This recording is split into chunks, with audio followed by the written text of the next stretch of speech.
Today,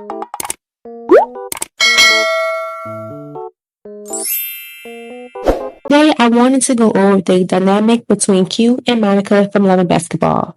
Now, let me first just say this.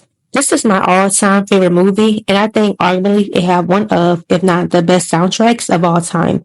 But I recently rewatched it, and their relationship is a little bit more one-sided and toxic than what I remember.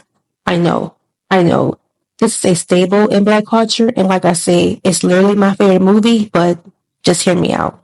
Okay, so they would have never ended up together if Monica did not pursue him. Monica says she'd been in love with Q since she was 11, but I honestly don't think he felt the same. Just hear me out. Monica obviously had lacked confidence in her looks when she was in high school, so of course she would have never approached him. And she only kissed him that night at the dance because she was finally feeling beautiful. But Q, on the other hand, was the big man on campus, and he knew he looked good, so he knew he could have told Monica if he wanted to, but he chose not to. He only asked her out once when they was 11, but the thought never came back to his mind none through middle school or high school. I don't think he was found interested again because she looked nice at the dance, but because another guy found interest in her. But even with that, she kissed him first, and then he followed suit. Of course, as you all know, they do end up dating in college, and they do break up. But before they break up, Q gets upset with Monica because he wanted to continue to have a talk with her because he just found out that his dad had been cheating on his mom. But he gets upset because she had to leave because she had curfew. But it's like, come on, it wasn't her fault that she had curfew, and she wanted to finish to have the conversation, but just over the phone. But he took that as her being selfish. And I don't know, maybe it was selfish in the truest form of the word, but she didn't have any ill will against him. But then to really get back at her for doing something that she really did not have any control of, he take another girl on a date to get her attention.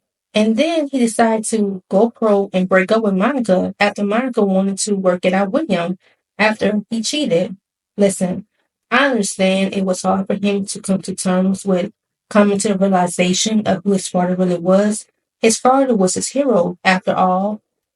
Also, maybe he didn't think cheating, but he had to know to some degree that his parents' marriage was not perfect because his parents was constantly fighting. So much so, it became routine for him to just go sleep by Monica.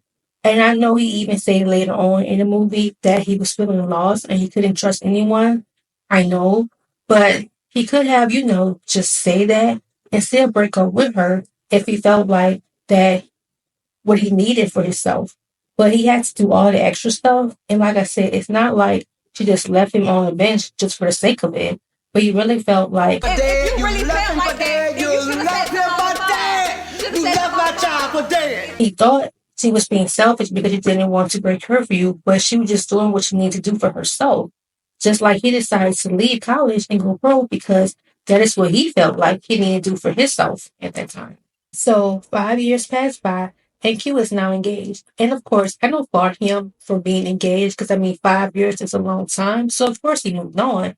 But Monica only have love for him. Random side note, I always forget that it's Tyra Banks that played his fiance, but I could have sworn when I watched this when I was younger, it was a random black woman that played his fiance. But anyways, I digress. If Monica would have never came back in town, he would for sure have gotten married. But y'all know how it ends. They play a game of basketball for his heart. And again, it was Monica's idea. She pursued after him. And just to stick it to her for a moment, he acted like he wasn't interested. And he made sure to beat her. And then, say the famous line. Y'all know the one. Most fair and loving basketball, right? I mean, I also can't hold y'all. Beside the dancing, this is my favorite moment. And I know no one wanted him with the stewardess, but technically he was still engaged here. So even if it was only for a night, Monica, she was the other woman. And they just more than kiss. They just didn't show all that. But anyways, what you guys think? Am I looking too much into it or do you agree? Once again, like I said, this is my favorite movie. I see things a little bit different now. But anyways, please share any thoughts. Once again, thank you so much for taking time out your day, tuning into my channel. Please like and subscribe and take care.